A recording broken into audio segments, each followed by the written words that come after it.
Mis hermanos, muy buenos días, muy buenas tardes, muy buenas noches.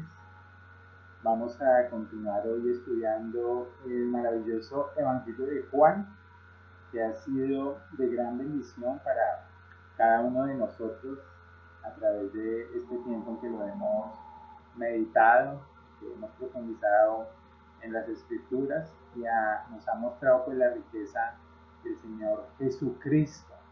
Y vamos a continuar en el capítulo 16. Vamos hoy a finalizar este capítulo y finalizar un gran bloque que teníamos desde el capítulo 13, donde el Señor reunido con sus discípulos les da este hermoso discurso con un propósito, y era traer consuelo no solamente a este grupo de personas que estaban con él, sino a todas las generaciones de cristianos que posteriormente, por la gracia del Señor, vinimos a conocer su nombre.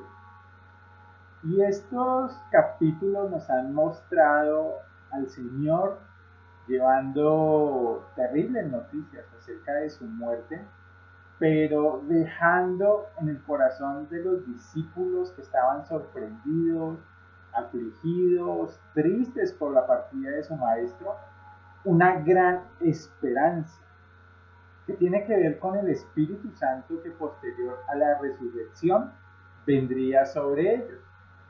Y mis hermanos, en el capítulo 16 que nosotros hemos estudiado, pues el Señor nos llenaba con esta promesa acerca de todas las cosas que pasarían después de su resurrección, de que Él fuera a la cruz y volviera a la vida, y eficazmente después de la venida del Espíritu Santo en lo que nosotros conocemos como Pentecostés.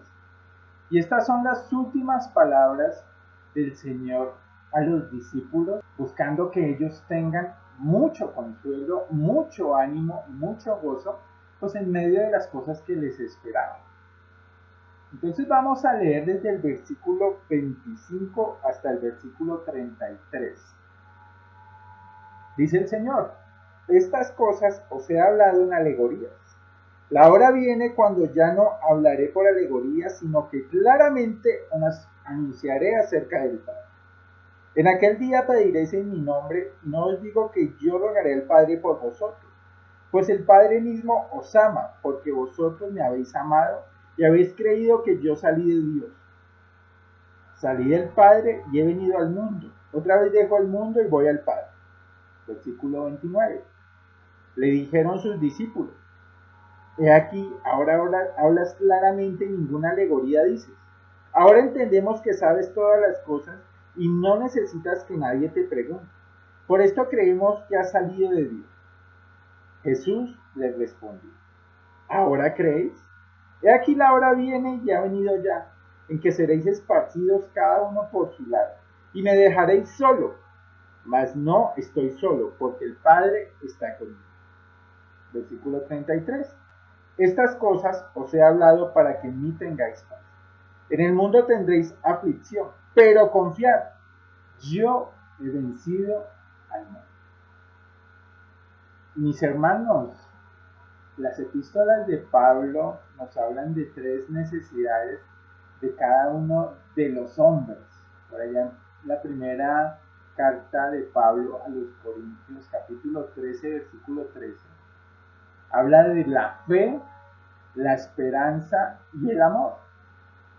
Todo hombre necesita fe, todo hombre necesita amor y todo hombre necesita esperanza. Y precisamente, mis hermanos, las últimas palabras del Señor Jesús en este capítulo traen ese consuelo para los discípulos. Y vamos a empezar por el final, la última parte del versículo 33. Una promesa que creo que todo creyente conoce, que es una promesa dura, pero es una promesa verdadera. En el mundo tendréis aflicción.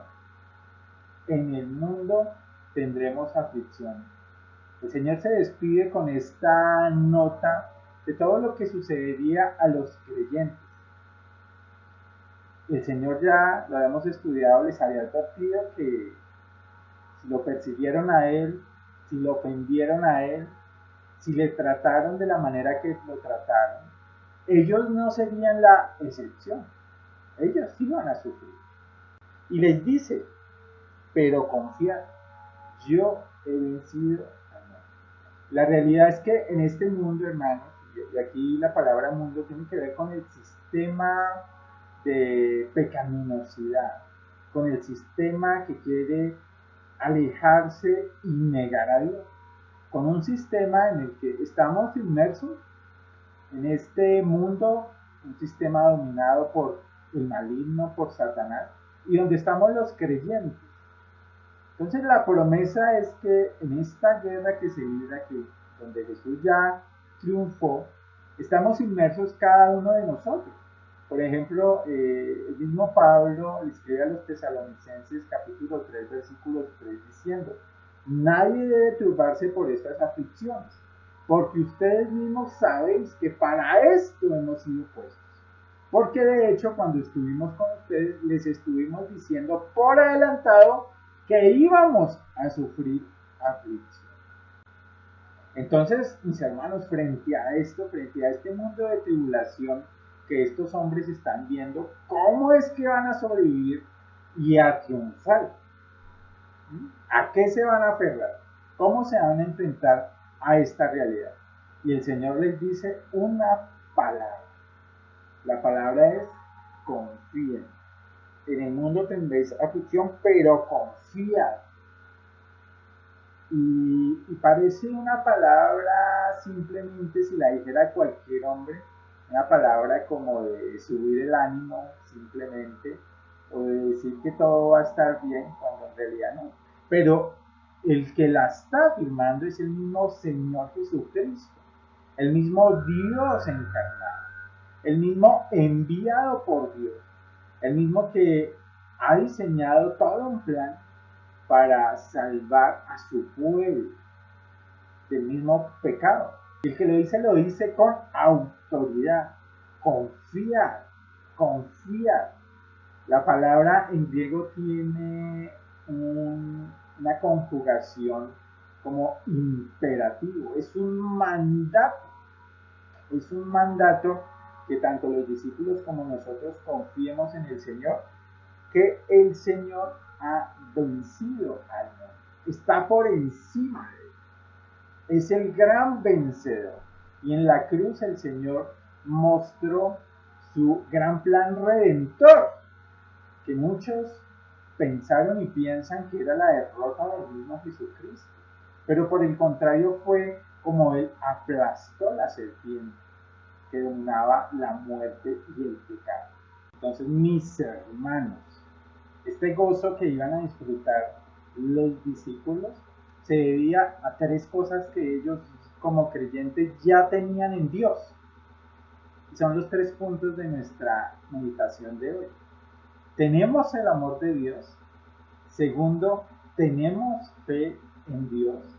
Y tercero, tenemos esperanza en Dios. Y lo primero que vamos a ver, mis hermanos, es que tenemos el amor de Dios. Vamos a verlo desde el versículo número 25 hasta el 28. Y lo primero que nos dice el Señor es que estas cosas os he hablado en alegorías. Y debemos preguntarnos qué quiere decir el Señor con estas cosas. Sin lugar a dudas, lo hemos estudiado, el Señor Jesucristo vino a revelarnos al Padre, a revelarnos quién era Él, a mostrarnos que Él y el Padre uno eran, que Él hacía la voluntad del Padre, que Él hacía todo lo que el Padre le decía que hiciera. Y el Señor a lo largo de estos 16 capítulos nos ha mostrado el carácter de Dios el Padre.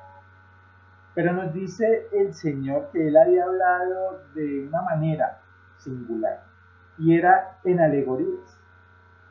La expresión tal vez más precisa sería que él había hablado en un lenguaje figurado, que todo lo que el Señor decía, o mucho de lo que el Señor decía, era una afirmación velada. Y acordémonos que él hablaba comúnmente de él como el agua viva, de él como el pan, de el templo, del cuerpo, acerca de comer su carne y beber su sangre, que son expresiones que a los discípulos les impactaron mucho y que el mismo Evangelio nos dice que ellos, bueno, la realidad es que no entendían mucho. Capítulo 16, versículo 12, lo estudiamos hace poco. Decía el Señor a sus discípulos que aunque tengo muchas cosas que deciros, pero ahora no las podéis sobrellevar. Los discípulos no entendieron mucho de lo que el Señor expresó con sus palabras. Pero hay una gran promesa aquí. La hora viene cuando ya no os hablaré por alegorías, sino que claramente os anunciaré acerca del Padre. Y la pregunta es, ¿qué hora es esa? Bueno, podríamos hablar de que tiene que ver con la resurrección. Acuérdense del camino Emaús, cómo el Señor se presenta delante de estas personas. Estas personas no lo reconocen, pero en cierto momento de ese encuentro, Él se revela. ¿Y Él qué hace? Explicarles el Antiguo Testamento y mostrarles ahí en Lucas 24 que todas las profecías del Antiguo Testamento apuntaban a Él y a su obra. Pero sin lugar a dudas es cuando el Espíritu Santo, de que hemos hablado en este capítulo 16, viniera, que la verdad sobre la Escritura sería completamente clara. Y es más, el Espíritu inspiraría a los autores del Nuevo Testamento a mostrar esa verdad en palabras muy precisas y muy claras. Y por eso es característico del Nuevo Testamento, sobre todo de las epístolas, de que ya no se usan muchas parábolas, ya no se usan muchas alegorías, sino Pablo nos escribe de una manera que podemos entender aún profundidades tremendas de quién es Dios, de cuán grande es su amor, de cuán grande fue la obra realizada por Jesucristo en la cruz. Y ahí vemos cumplida esa promesa que está diciendo aquí el Señor, de que se vería claramente. Y el Espíritu Santo en nosotros, mis hermanos, que mora en nosotros, ya lo hemos visto, dice que nos guiará a toda la verdad, de que iluminará el texto bíblico para mostrarnos la belleza y la grandeza de Jesucristo. Y eso todavía en ese momento del contexto de Juan 16 los discípulos no lo tenían, pero les esperaría. ¿Y con qué propósito? Versículo número 26, se nos termina diciendo que anunciaría acerca del Padre. En aquel día pediréis en mi nombre, y no os digo que yo rogaré al Padre por vosotros. Y mis hermanos, el Señor había sido un intercesor para los discípulos, porque dentro del marco judío, Dios se veía lejano. Era muy difícil entrar a la presencia directa de Dios. Solo lo podía hacer, según las estipulaciones del Antiguo Testamento, un sacerdote que tenía que matar varios corderos por él, varios corderos por el pueblo, para limpiarse. Tenía que hacer una limpieza estricta de su propio cuerpo para una vez en el año acercarse el día de la expiación al lugar santísimo, y allí ser un intercesor entre Dios y el pueblo.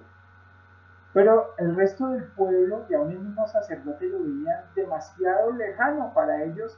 No podían estar cerca de Dios, siempre necesitaban un intermediario. Pero lo que el Señor revela aquí es que cuando viniera el Espíritu Santo, cuando la obra de la cruz fuera completada y se rompiera el velo en ese templo, quedaba abierto el camino, dice el libro de Hebreos, para que el creyente accediera directamente a Dios, aún en la oración. En aquel día pediréis en mi nombre, de nuevo les digo que yo rogaré al Padre por vosotros. Tenemos ahora, hermano, después de que el Espíritu Santo nos guía, la guía del mismo Dios para pedir como conviene. Ahora nos presentamos en el nombre de Jesucristo, en el nombre de su obra delante del Señor. Y podemos decir, Dios Padre, estoy aquí, Jesús me envió y me dijo que viniera. Podemos presentarnos delante del Señor de esa manera. Y claro, para orar conforme, ya lo hemos estudiado, a la voluntad del Hijo revelada en la Escritura, nos dice ese versículo 26. Y el versículo 27 nos dice la razón, pues el Padre mismo os ama. Hermano, esto es una noticia hermosa. Es la noticia del Evangelio que nos dice que Dios nos ama. Y la palabra que usa aquí para amor no es la palabra de agape, agapao. Es una palabra que tiene que ver más con amistad. Es la palabra fileo, la que usa aquí el evangelista para describir de qué manera nos ama el Padre. Pues el Padre mismo os ama. El Padre mismo os ama. Mis hermanos, el amor de Dios ha sido manifestado. El amor de Dios ha sido revelado en nuestro corazón. El amor ha sido mostrado, dice Romanos 5:8, que más Dios muestra su amor para con nosotros en que siendo aún pecadores, Cristo murió por nosotros. Entonces, nadie puede pensar de ninguna manera que el amor de Dios en Cristo no está sobre él. Es Dios mismo el que nos ama y ha manifestado su amor, dice el versículo 27, porque vosotros me habéis amado, hablando del Señor Jesucristo, él mismo lo dice. Ese amor se ha mostrado en dos días, en Cristo muriendo por nosotros, pero también en que nosotros amamos a Cristo, porque vosotros me habéis amado, entonces vosotros me habéis amado. Y es una característica, mis hermanos, del creyente. Amamos al Señor, amamos al Señor Jesucristo.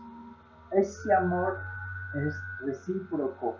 Ahora, sin lugar a dudas, esto es lo que significa, mis hermanos, ser cristianos, los que amamos al Señor Jesucristo. Y la segunda afirmación que hace el Señor tiene que ver con la fe en Dios. Tenemos la fe en Dios. En el final del versículo 27 dice, y habéis creído que yo salí de Dios. Esa es una provisión, mis hermanos, que el Señor ha puesto en nuestros corazones. El Señor ha mostrado su amor, pero ese amor se ha manifestado en la fe que Él mismo nos ha regalado. Recuerden Efesios 2:8. El Señor nos ha dado la fe. Hemos creído en el Señor Jesucristo. Y hemos creído que Él salió de Dios, y era lo que pasaba con los discípulos. Ellos no creían que Jesús simplemente tal vez era una buena persona, un buen gurú, un buen maestro, un hombre religioso, un líder espiritual que tenía superioridad. No, ellos habían creído que Él mismo era Dios, que venía de parte de Dios, que era enviado por Dios. Ellos creían todo lo que el Señor había manifestado, aunque no lo entendían claramente, y es muy comprensible por la grandeza de las revelaciones del Señor Jesucristo. Ellos creían, dice el versículo 28, que el Señor había salido del Padre y dice, y he venido al mundo. Otra vez dijo el mundo y voy al Padre. Ellos creían el Evangelio, porque aquí hay un buen resumen del Evangelio. El Hijo sale del Padre, viene al mundo a cumplir la voluntad del Señor, a morir por los pecadores para la gloria del mismo Dios. Y otra vez se va, deja el mundo y va al Padre donde está en este momento, pero seguro, mis hermanos, como lo estudiábamos, Él volverá. Él volverá. Y ese es el plan redentor que los discípulos habían creído. Por eso el versículo 29, los discípulos le contestan. Le dijeron sus discípulos, he aquí ahora hablas claramente y ninguna alegoría dices. Porque estas palabras del Señor para ellos eran ya sumamente firmes, sumamente confiables. Ellos habían entendido el Evangelio. Descendiste, hiciste tu obra y ahora regresas. Es muy claro. Y en ese momento hay una revelación clara para ellos, porque dice, ahora entendemos que sabes todas las cosas y no necesitas que nadie te pregunte.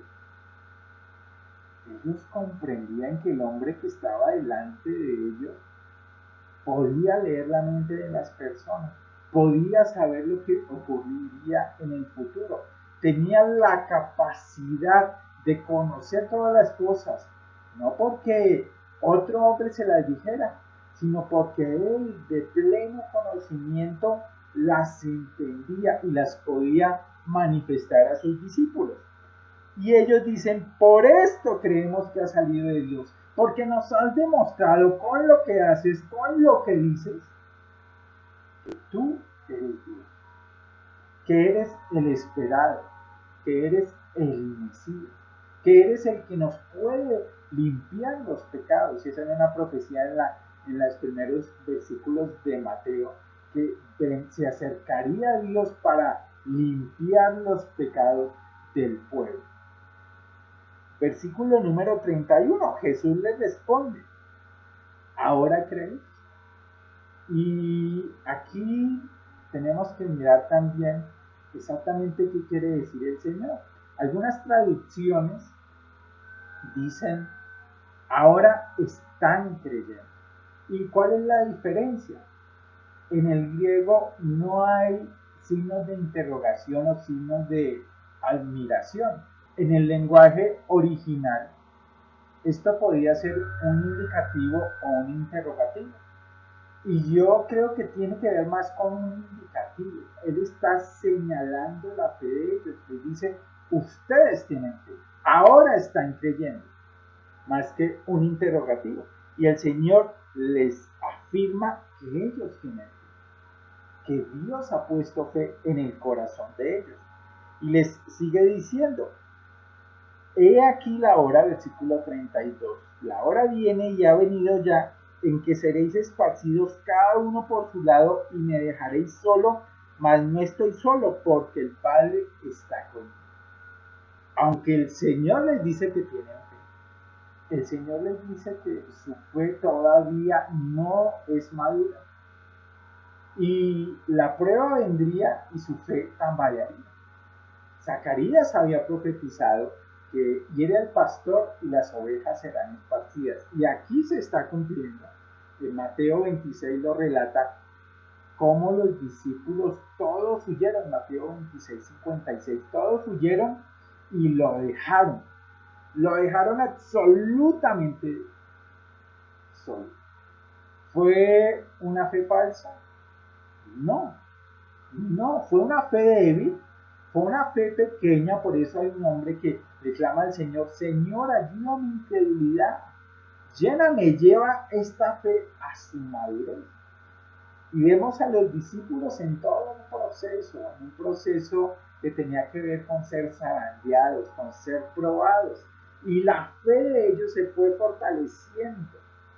Pedro dice que a vuestra fe añadid virtud, a vuestra virtud conocimiento, y la fe se va fortaleciendo como una estructura cada vez con más resistencia, va creciendo. Y los discípulos, el Señor les dice, ustedes tienen fe, pero su fe está en proceso. Y mis hermanos, nuestra fe está en proceso. Aun si usted lleva algunos meses, algunos años, o lleva ya un par de décadas o más tiempo en la fe, su fe todavía está siendo reforzada, su fe todavía está siendo construida y no podemos llegar nunca a sentirnos fuertes. El que crea estar firme debe estar mirando constantemente que no caiga. Aunque sabemos que si fuéramos infieles, el Señor siempre permanece fiel, siempre permanece fiel. Ellos serían esparcidos, lo dejarían solo, mas no estoy solo el Señor, dice el Señor, porque el Padre está conmigo. Y lo último que vamos a ver, mis hermanos, en el versículo número 33, es que tenemos esperanza. Hemos hablado de que tenemos el amor de Dios, hemos hablado que tenemos la fe en Dios y hemos de hablar ahora de que tenemos esperanza en Dios. Dice el Señor, estas cosas os he hablado para que en mí tengáis ¿qué? Paz. Y la pregunta es, ¿qué es lo que va a traer la paz? No va a ser ni un político, mis hermanos, no va a ser que los hombres en algún momento quieran hacer un tratado de paz. No va a ser que usted tenga tal vez todas las cosas que anhela tener. No va a ser que todas las cosas salgan como usted planea hacer. ¿Qué es lo que va a traer paz? Las cosas que el Señor viene hablando. El amor de Dios, la fe en Dios y la esperanza que ahora tenemos. Porque el Señor dice, en el mundo, ya lo hablamos, tendremos aflicción. Eso lo tenemos absolutamente claro. Pero mis hermanos, somos vencedores. Porque Él ya venció. Por eso el Señor nos dice, confíen en lo que les ha hablado porque ya he vencido. Somos vencedores porque nuestra fe está en Cristo, dice 1 Juan 5, 4 y 5.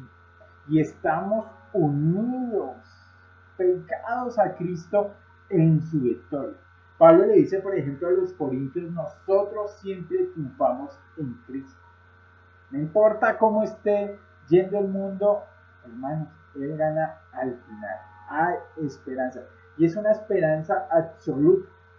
Pablo les dice también a los corintios, ser fieles, inamovibles, siempre abundando en la obra del Señor, sabiendo que tu trabajo en el Señor no es en vano. Hay una esperanza para cada uno de nosotros. Gracias sean a Dios quien nos ha dado la victoria a través de Jesucristo nuestro Señor. Para tener que, mis hermanos, una herencia. El apóstol Pedro empieza su carta diciendo, bendito el Dios y Padre de nuestro Señor Jesucristo, que según su grande misericordia nos hizo renacer para una esperanza viva por la resurrección de Jesucristo de los muertos, para una herencia incorruptible, incontaminada, inmarcesible, reservada en los cielos, ¿para quiénes? Para nosotros. Mis hermanos, si tenemos a Cristo, como lo dice Colosenses, estamos completos, lo tenemos absolutamente todo, aunque en el mundo tendremos aflicción, y cada uno de nosotros la ha vivido, debemos confiar, porque hay una promesa, el Señor ha vencido. Entonces hemos visto lo que tenemos, tres cosas preciosas, el amor, la fe y la esperanza. Y mis hermanos, eso nos debe llenar del gozo que el Señor prometió a sus discípulos, porque un hombre que está lleno de amor, fe y esperanza, sin lugar a dudas verá la vida de una manera totalmente diferente al que no la tiene. Y el Señor nos la ha regalado. Vamos a hablar dándole gracias al Señor por cómo finaliza este capítulo llenos de gozo en la fe, en el amor y en la esperanza que vienen a través de Cristo. Padre, damos muchas gracias por poder abrir las escrituras y ver hermosas cosas para cada uno de los creyentes. Te damos gracias porque has manifestado tu amor y vemos tu amor cada día. Te damos gracias porque éramos, Señor, pero vil y menospreciado del mundo, Señor, y por la fe que has puesto en cada uno de nosotros los creyentes, ahora te vemos bello, hermoso, te vemos como realmente eres a través de tu palabra. Y nos has llenado de esperanza, Señor, por lo cual te damos la gloria, Señor, porque eres bueno para con nosotros. Ayúdanos a confiar en lo que, Señor, tú nos dices, en las palabras, Señor, que tú nos has hablado para que tengamos paz. Damos gracias, Señor, por este tiempo hermoso que nos regalas. En el nombre de nuestro amado Salvador, el Señor Jesucristo. Mis hermanos, muchas gracias a ustedes. Espero poder verlos en el encuentro para compartir lo que el Señor nos ha hablado también a través de estos versículos. Un abrazo para todos.